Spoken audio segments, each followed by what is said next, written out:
Ciao, salve a tutti, ben ritrovata, ben ritrovato del narcisista hai stima, della narcisista hai stima. Questo può essere un test che ti può dire molte cose di te e di un tuo partner o di un tuo ex. Fede diceva un commento: ho un grande rimorso, averlo sminuito. Ho rivisto da poco il film Allacciate le cinture e la protagonista si chiedeva: si può amare una persona che non si stima? Ecco, questo era il punto. Io adoro le persone che sacrificano l'esistenza in nome di un obiettivo, di un ideale. Lui invece incarna la mediocrità, si accontenta. Aveva anche un basso livello culturale e purtroppo non ho perso occasione per farglielo notare, soprattutto in risposta alle sue offese, e in questo senso ho un grandissimo rimorso. Una volta mi ha detto che sceglieva l'altra perché gli piaceva come lo faceva sentire. Una donna sicuramente semplice, più dolce di me. Per questo dico di avere un rimpianto, perché nonostante lo abbia aspettato per 20 anni e abbia cambiato la mia vita per lui, evidentemente non sono stata in grado di mostrargli quanto io ci tenessi a lui.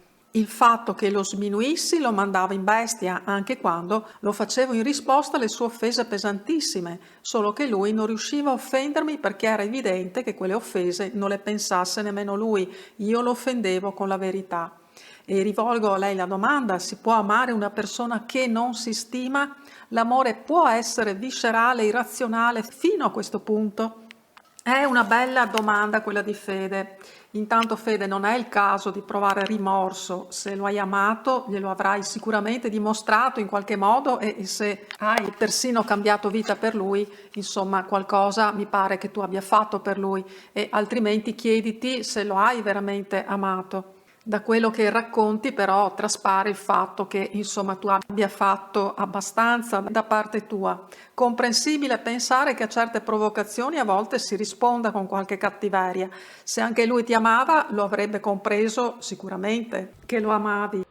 E che lui ti dicesse che lei lo faceva sentire come un re, aggiungo io, non è il caso di fare affidamento, non è che volesse farti il fatto sentire inadeguata dicendoti così, ma facciamo pure un autoesame a volte, perché tante vittime di manipolatori affettivi pensano di aver amato alla follia un partner, magari narcisista, ma amare alla follia è appunto amare alla follia, ovvero non si tratta di vero amore, perché ci deve prima essere l'amore verso se stessi, perché poi ci possa essere anche vero amore verso l'altro.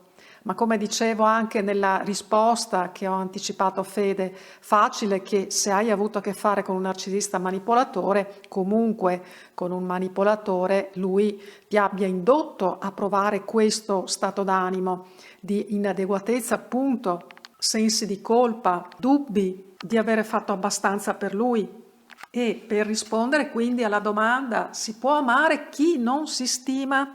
Suppongo che in quel film potesse essere magari ironica quella frase, non ho visto il film, ma insomma sembra un po' il tono di una domanda o ironica oppure retorica. Ma appunto per rispondere alla domanda, in linea di massima sì, è possibile amare qualcuno che non si stima, di cui non si ha stima. Si può per esempio amare una persona che non è colta, non è istruita e magari invece tu lo sei, però potrai stimare quella persona magari per altre qualità, magari per la sensibilità che può avere, l'amorevolezza o anche per la capacità di averti rubato il cuore, che è sempre un'abilità e anzi una bella abilità che non tutti hanno.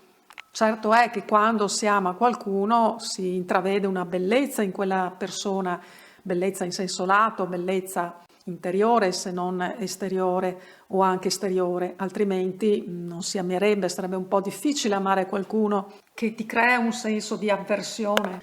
Amare qualcuno che si disprezza, questo difficilmente è amore, o meglio è un po' difficile innamorarsi di una persona che non si stima, e se ti innamori di qualcuno di cui ad un certo punto cominci a disprezzare, anche in questo caso può restare una forma di sentimento, ma alla lunga diventerà difficile un rapporto con una persona che si è finito per disprezzare, perché ti troverai inevitabilmente ad incagliarti un senso di intima svalutazione e non a caso cosa fa un narcisista?